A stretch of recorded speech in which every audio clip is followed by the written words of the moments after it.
Good morning everyone friends. आज मैं आपको स्पोकन इंग्लिश में प्रयोग होने वाले या इंग्लिश लैंग्वेज में प्रयोग होने वाले WH फैमिली के बारे में बताने वाला हूं। WH फैमिली वर्ड्स का यूज करके हम विभिन्न प्रकार के प्रश्न बनाते हैं, या हम यूँ कहें कि सारे प्रश्न जो इंग्लिश में बनाए जाते हैं वो WH वर्ड्स के बिना संभव नहीं है। अर्थात हमें WH वर्ड्स फैमिली के बारे में नॉलेज होना चाहिए ताकि हम WH वर्ड्स का प्रयोग करके प्रश्न कैसे बनाएं ये जान सकें, क्योंकि इनका महत्व बहुत ज़्यादा है। हम किसी भी प्रकार के प्रश्न को बनाते समय WH वर्ड्स का ही प्रयोग करते हैं और इन वर्ड्स के प्रयोग से हम प्रश्न बनाना सीखते हैं। अर्थात WH वर्ड को जानना बहुत ही ज़रूरी है। तो चलिए आज मैं आपको WH वर्ड्स फैमिली के बारे में बता रहा हूँ, जिसका प्रयोग करके हम विभिन्न प्रकार के प्रश्न बनाते हैं।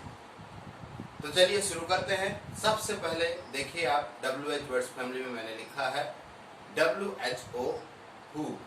तो हु का मतलब होता है कौन। तो मैं इनका मीनिंग भी साथ में लिखते जाऊंगा ताकि आपको यह मालूम हो जाए कि उस WH वर्ड्स का प्रयोग किस प्रकार के प्रश्न को बनाने के लिए किया जाता है। तो सबसे पहले यहाँ हु है, उसका मीनिंग होता है कौन। अब इस कौन का प्रयोग हम करते हैं उस प्रश्न के लिए जहां पर हमें किसी व्यक्ति के बारे में जानना होता है। Such likes who is your father, who is the prime minister of India and who is she. अर्थात ये कहें कि लिविंग थिंग्स के बारे में हम जानना चाहते हैं तो जो प्रश्न बनाया जाता है उसमें WH का प्रयोग करते हैं। दूसरा है वेयर, WHERE, वेयर। वेयर का मतलब होता है कहाँ। वेयर का मतलब होता है कहाँ। तो कहाँ अर्थात किसी प्लेस के बारे में हम बात करते हैं और उस प्लेस के बारे में जानने के लिए हम WH का यूज करते हैं। Just like from where are you, या वेयर डू यू लिव, या वेयर इज माई पेन। अर्थात जगह के बारे में हम जब जानना चाहते हैं तो वेयर का प्रयोग करते हैं और वहां पर WHERE यूज होता है। तो वेयर का प्रयोग करके हम आसानी से किसी वस्तु व्यक्ति के बारे में जान पाते हैं कि वह कहाँ स्थित है। नेक्स्ट है whom। whom का मतलब होता है किसका। whom किसका या किसके, किसके। ठीक है। तो नेक्स्ट है फॉरवर्ड। फॉरवर्ड माने किस लिए, फॉरवर्ड माने किस लिए। इसका हो गया किस लिए। नेक्स्ट है व्हाट अबाउट। व्हाट अबाउट माने क्या ख्याल है, मतलब आपका क्या ख्याल है। तो जब कभी हम इस प्रकार का प्रश्न बनाने का प्रयास करते हैं तो हम फॉर व्हाट का प्रयोग करते हैं। क्या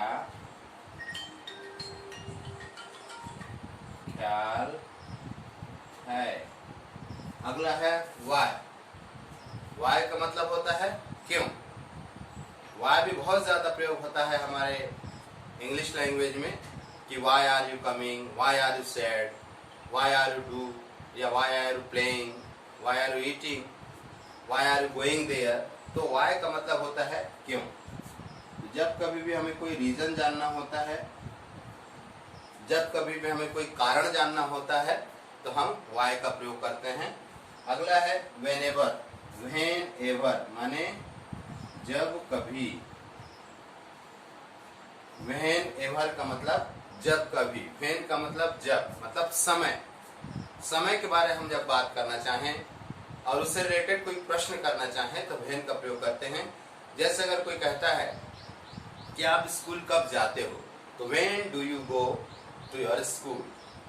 इस प्रकार से हम when का प्रयोग समय जानने के लिए करते हैं। या when do you get up in the morning, सुबह तुम कितने बजे जागते हो या आप कितने बजे जागते हो, या when do you go to bed, आप सोने के लिए कितने बजे जाते हो।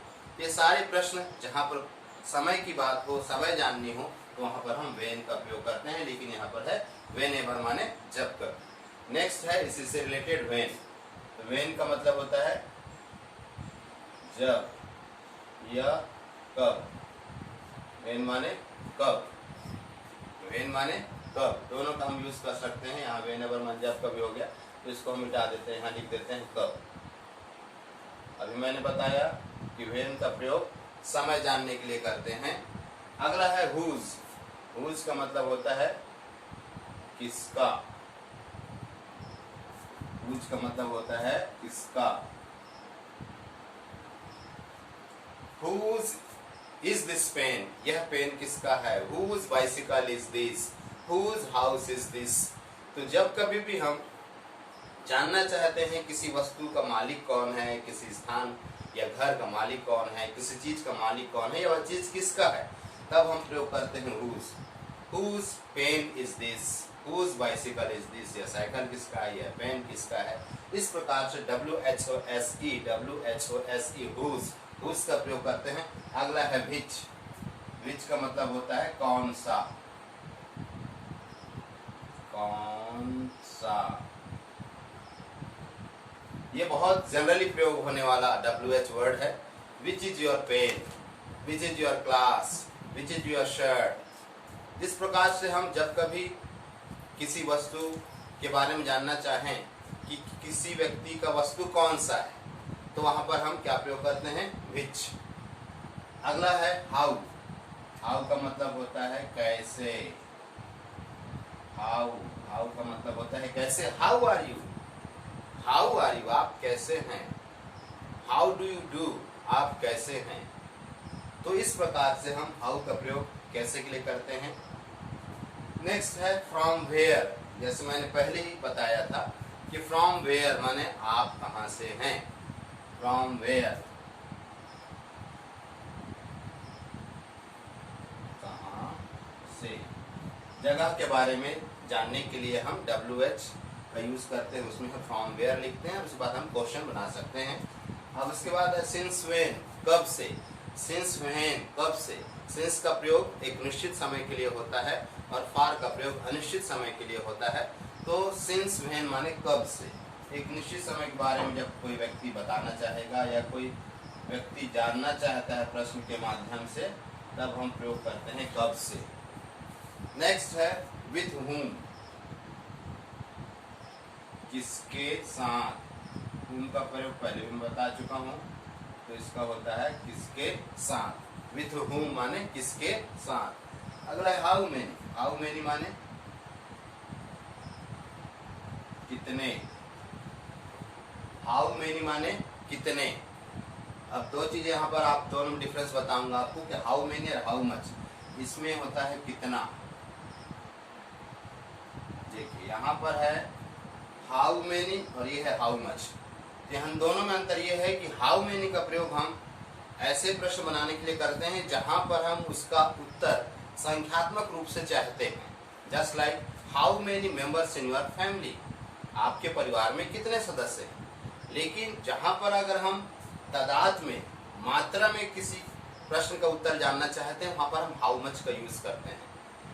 सच लाइक्स हम कह सकते हैं कि हाउ मेनी का प्रयोग हम क्या करते हैं, जिन चीज़ों को हम गिन सकते हैं उनके लिए, हाउ मच का प्रयोग जिनका हम नहीं गिन सकते उनके लिए प्रयोग करते हैं। तो आई थिंक ये सारे चीज़ आपको समझ में आ गए होंगे और इसका प्रयोग करके आप बहुत ही आसानी से WH वर्ड्स वाले क्वेश्चन बना सकते हैं। Thank you.